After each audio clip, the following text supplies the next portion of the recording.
So it's Back to the Future Day. So what is Back to the Future Day?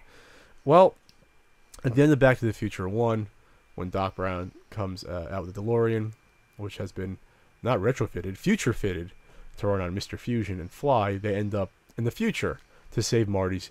It's your children. It's your kids. So they arrive back in Hill Valley, I think it's California, October 21st, 2015, which is today when we're recording the podcast. So people, there's no reason not to love the Back to the Future trilogy. They're just fun fantasy films that are lighthearted, but there's still, action and humor, and just even the third one was pretty even, good. Even the third one, you can say, it's kind of cheap Western sets they were used on the Universal backlot or whatever. Yeah, it was easy assets to get. They're still well written and amusing movies. As far as thirds and movie trilogies go, it's quite good. It's a very strong third. A lot of people like that better than the second one. I'm think the second and third one are kind of even. The first one's a classic. Yeah. The first one's an absolute modern classic. It's funny. Modern, 30 years old. I hated that movie when I was a kid. Back to the Future? When I was a kid though. And by the time I got into my when I was 11, 12, early teens, I really enjoyed it. But when Doc gets shot up, that was one of the most terrifying things I had ever seen as a kid. That scene, not so much that scene, but my reaction to that scene as a kid, horrific, right? Yeah, and that really kept I was scared to watch that movie because all my friends obviously loved that fucking movie when we were growing up, and it wasn't until I was a little bit older and I watched it again, I'm like, whatever, it's a fucking movie. But as I don't know, how old was I? 6 when I saw that? 5? I was like, oh my god, that's a bit much. You forget, I mean, that's a PG movie technically, but you have terrorists that come and attack him. Doc Brown gets shot with machine gun fire, and there's an incest subplot you forget about. People kind of glance over that, how his mom wants to fuck the son. I mean, you can't make it nicer than that. No. She starts groping him in the car and makes out with him. This is. I remember that being one of the sort of when you talk about behind the scenes, and that was obviously one of the main sticking points was that sort of in the movie, but. You don't talk about that much. It's like you don't talk about the Leia Luke kiss in Empire Strikes Back ever, because it's sort of like one of those things where, well, we're just going to forget that happened. But either way, it's still a great plot. The acting, you forget how young all those actors were at the time. Oh yeah, I definitely forgot how young that Michael J. Crispin Fox Glover carried that first movie. Mm-hmm. It's a shame that he sued and got the money for it. The disagreements for the second one, but it's a shame that Crispin Glover didn't appear in the second and third, because he was absolutely outstanding in the first one. The guy who plays Biff Tanner, I forget his name. He was outstanding. I think his name is Biff Tanner. He hates being connected to it. I know. He's the only actor that doesn't go to all the reunions. Everyone else goes. Obviously, Christopher Lloyd still loves it. Michael J. Fox does. I know it must suck to be remembered for only one thing if you think you have a career full of other memorable things, and you probably do. But how bitter and jaded must you be to look at something that you did in your life that was so fun, that so many people had so much fun. That have so much fun watching and thinking about, and just I don't know. Well, that always makes me feel really. That's always really weird. I think they forget how grateful they are to be an actor that's actually remembered for a big project. When 99% of actors either don't make it or are obscure, you don't even realize who they are. Well, I say the same thing about one-hit wonder musicians. Perfect example is Flock of Seagulls, the main guy from that, fucking hates And I Ran, and it's like, dude, just be happy people remember you for one thing. That's your only hit. Yeah.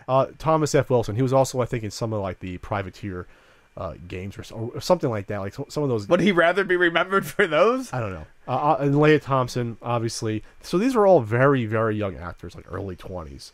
Thomas F. Wilson was in his early 20s, and they made him up for the sequel, and he was great as an older guy. How old is Christopher Lloyd? Because he's looked that age for his whole life. No, he's definitely not now. aged. Not now. Yes, Christopher Lloyd's got to be 80 by now. So he was probably 50 back then.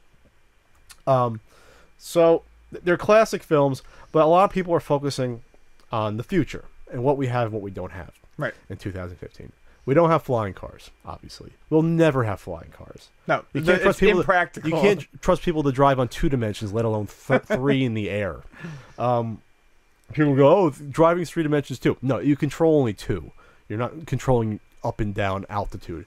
Anyway. We don't have hoverboards. They've experimented with magnetism and stuff. That we're never going to have hoverboards. You know, at least we're gonna be dead. You take that back. But Nike did reveal they have the Nike Mag with the power lacing. They are going to come out with those. They are going to auction them off for charity. They had them in 2011. They auctioned off ones without the auto lacing. They're actually going to have ones with the auto laces that'll probably go for like $10,000 a pair or something. And all the proceeds are going to go to probably. I just want to see it in action. I mean, have they released video of that? They show Michael J. Fox was given the first prototype pair, and you can see the laces come in a little bit. He didn't have them strapped all the way up, but. You hear it go, and Michael J. Fox is like, this is the coolest thing ever. So I think all the proceeds are going to go to Parkinson's research. Good. So that's good. That's but I just wish they could produce enough that I could get a pair or anyone else, because I'd pay a couple $100 for a pair. I don't know about $10,000, but I'd pay a couple $100 for. See, that's something that makes sense to release in a limited, because it's probably expensive. You know, and I mean, people will buy them no matter what. True. They're like moon boots. Remember how big they are? They're like up to half the calf. You know, just about. I actually still think they look kind of cool, and I don't really like high tops at all. Yeah, they have the lights in the front and the side. So the ones in 2011 had all that. They just didn't have the auto lacing. Gotcha. So now they have it. Too bad they weren't released. Other than that, though, it's anything else about the future is that they get most things wrong. Star Trek got tons of stuff wrong. They're projecting, 300-400 years in the future. Star Trek didn't realize that everyone would have a phone that was basically a mini computer walking around with them. You can say, yeah, they had the little communicator in there. They had but no one had like a little mini phone. They had tricores, but no one had a communication device that they can also access like that. You know who basically got that right though, and I love it, is Hitchhiker's Guide to the Galaxy. Did they? I forgot. Well, your phone is basically the Hitchhiker's Guide to the Galaxy. Oh, I haven't read it in a while. It's your ability to basically access any information on anything in any country or any planet or star system that you would need. Douglas Adams got it right. Yeah. But everyone else got that wrong. They always focused on the outward sort of technology of transportation or clothes, but not about convenience of computers and what they could do. Everyone sort of missed that. Yeah, everyone thought about these neat little gadgets, and like you said, the Star Trek thing, the little pin.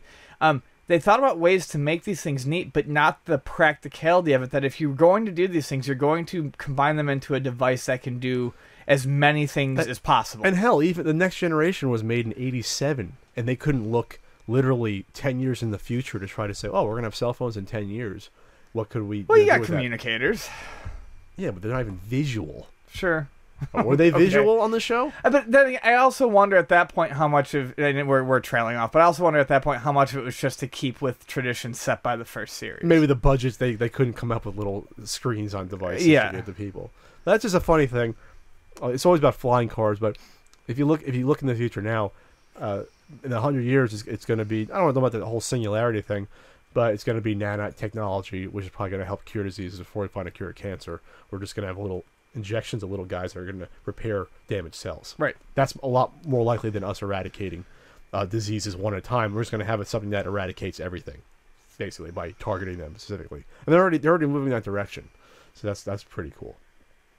We might just miss that. We just might miss that immortality sort of thing where you can become immortal for a price. Like we've discovered the genes that control aging, but turning them off, we might just miss that. Or we might just get it. So we might just live to be 75, and all of a sudden we can just live to be 75 forever. It's pretty exhausting already. I'm not sure if I'd be super upset about missing that. I'm just about done. I'm just about done. We are. So my other fond memories of cheery. Back to the Future real quick. We had on a VHS dub, which was most of the stuff we had. And the reason I like Back to the Future so much is it's about there's an innocence to it, and the whole theme of the entire trilogy is about second chances. Yes, and having a chance to go back and make up for either the things you didn't do or failed at. Whether it's Marty trying to be a musician, his father trying to be a science fiction writer, and that's a very strong theme, because obviously in life you don't have that chance, and it just gives you that confidence when you watch a movie to see Marty's dad, George, knock out Biff is one of the best scenes, one of the best feel-good moments of like any movie ever. Yes, there's a lot of satisfaction in that. The acting was great. You see how he's trembling, his hand at Crispin Glover trembling from that, and that's just a magical movie, especially that first one. But the second one's fun too, and the third one, and then you got Wild Gunman, which is cool. So, one other thing that they brought kind of out for this big Back to the Future day is Pepsi Perfect. Now, that was a very oddly shaped bottle of Pepsi that was featured in the film. With a big top, screw top. Yep, and it had a very weird, like, curvy, almost like lamp or vase look to it.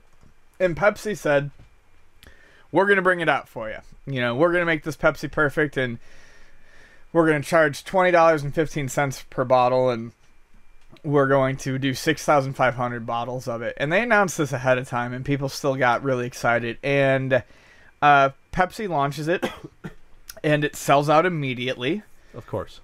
And you're left with a ton of people who are extremely upset. And it's boggling to me because I did the math. If you sell 6,500 bottles of Pepsi Perfect at $20.15 a pop, you're at like $130,000. That's without. You have to keep in mind that they had to, even if it was cheap for them because it's Pepsi, they had to create the machine tooling to make this new bottle. That's not a bottle that's just been laying around. So they had to do that. So they put money into it to make, to them, what is nothing more than a drop in a bucket.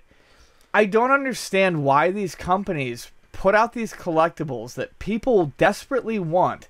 This is kind of what I refer to now as amiibo syndrome, although Nintendo seems to have finally fucking figured that out. Where, why would you limit something that people want so bad, so much, especially something as cheap as a bottle of pop, because it's not even a special formulation, it doesn't even taste different, it's just cane sugar Pepsi. Why would you give all these other people the opportunity to buy something and then flip it for $500, which is what like the going price or asking price is for on eBay now? And it's created a ton of ill will against Pepsi because there's no reason they couldn't have done 65,000 bottles of this and just honestly released it in stores and made it a promotion to the end of the year. Like, why not? Yeah, I hope you wouldn't be an idiot to spend $500 on a bottle of Pepsi. But Pepsi did come out today and announced they're doing a second run. Oh, they did? Okay. As of this morning, they had not said that. They said that they're going to do it. They're going to take more orders on November 3rd at 9 a.m. Eastern Time. So there you go. I still think that's kind of a weird way to do it. Look at from their perspective, they can't over. It's almost like the Amiibos in the sense that they don't know how well it's going to do because it's unproven. So this is the only way they can do it. But I'm glad they announced it right away, so those scalpers can go fuck themselves. If they bought like 20 bottles, I hope they're out the money. And I hope so too. Yeah. My only argument with that is, but it's just pop. So even if the people don't, I mean, it's not like it's costing them $20.15 to make this. Like I said, they can put it in stores and just sell it. I mean, it's not going to bleed them any money. They can't sell them for $20.15 in a store. No one's going to buy them. No. You don't go to a supermarket and buy collectibles. You know what I mean? Like these are things they got to think about. These are all shipping from their store. Like they got to pay someone to ship them out specifically. As long as they're doing more. If they do more, I might get a bottle, drink it, then you fill it with goo and then you display it or whatever. Are they glass or just plastic? I think they're just plastic. So. The last thing I would want to say though about Back to the Future Day, tying it back, is my thing that I like most about Back to the Future Day is starting in about 2010, we started to get all those hoax pictures every year that, oh, this is the year and this is what happens. And you know what? It's finally happened and we can't get any more hoax pictures. We got the actual date, folks. Your Facebook feeds are free. Is that what bothered you the most? Oh, it would drive me nuts. Every nuts, it's like, here we go. Someone's going to insist that it's Back to the Future Day. I remember seeing it in 2012. The first thing I was like, that's not a multiple of 5. Everything's a multiple of 5. 1885, 1985, and 2015. I was like, that. It just seemed weird to me when I saw that. Yes. And it was well done Photoshop job, but it was done.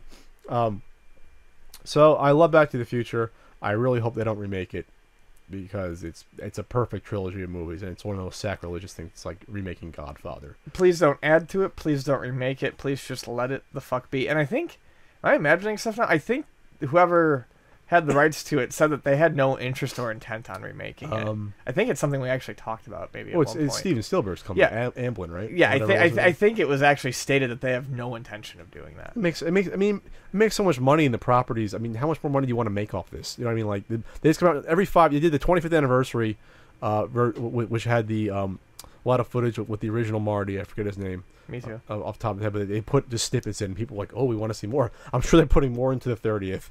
Because they filmed like a chunk of the movie with them. They could cut together a movie. They were both sick. Yeah, they're making money off it. I'm making if they want, they can do another cartoon. I like the cartoon series back in their early 90s, so that was fun. Holy shit, I forgot about that until now. Yeah, I don't know the fact that Marty wasn't in every episode that much, but the stupid little kids were. Enjoy Back to the Future Day is all I'm going to say. Sorry, Cubs, you lost to my New York Metropolitans, though. You're not going to win the World Series this year.